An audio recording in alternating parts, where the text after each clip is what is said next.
It was on a warm summer evening.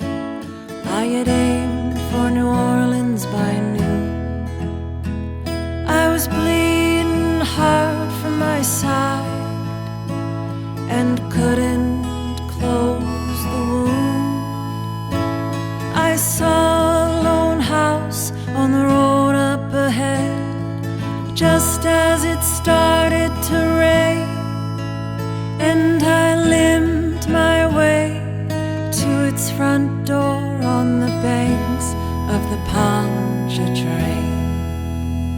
I nervously gave a knock and thought I'd be back on the road to bleed out in the swamp while counting the debts that I owed.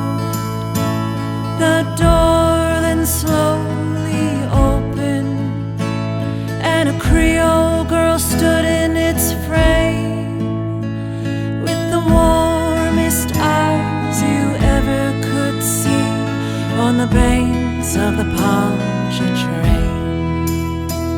A bout of honesty struck me. I told her my name was no good, that I preferred not to spread my burdens, but didn't like my odds in the woods. You're welcome here, she told me, though our home is very plain. We never turn a stranger out on the banks of the Pontchartrain.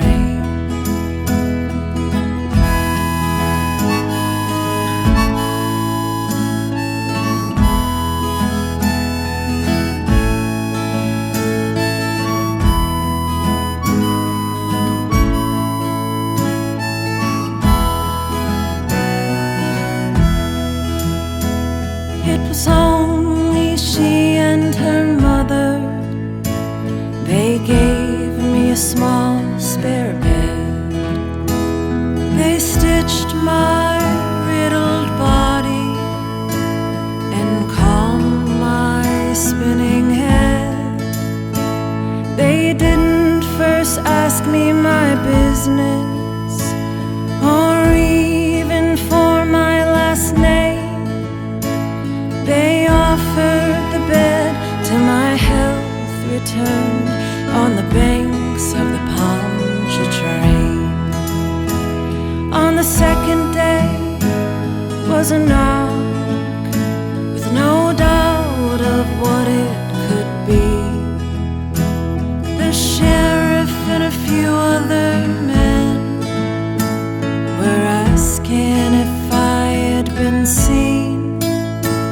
Their question was met with a no. With fresh bread they were sent on their way, and I spent 5 weeks in the sun and the shade on the banks of the Pontchartrain.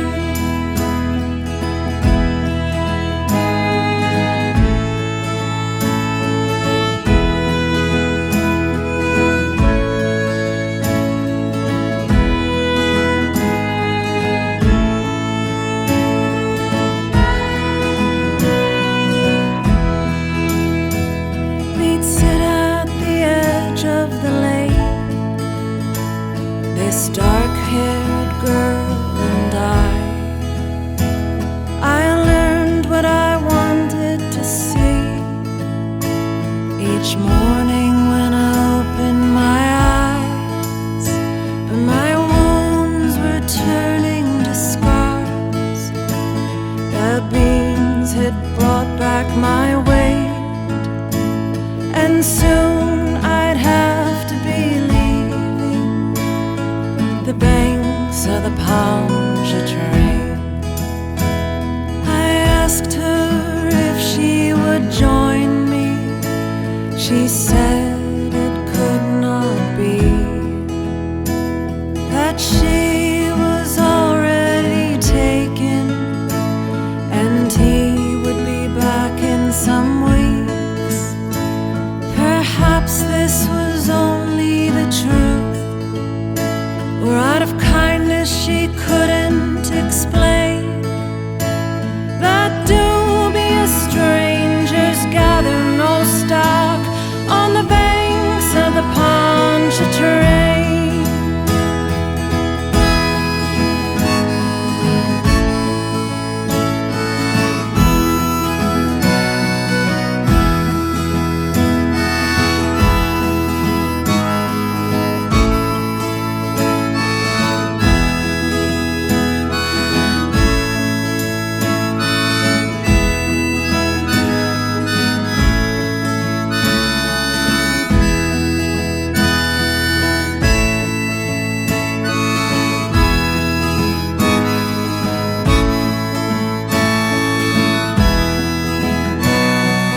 some things worked and others brought me to my knees.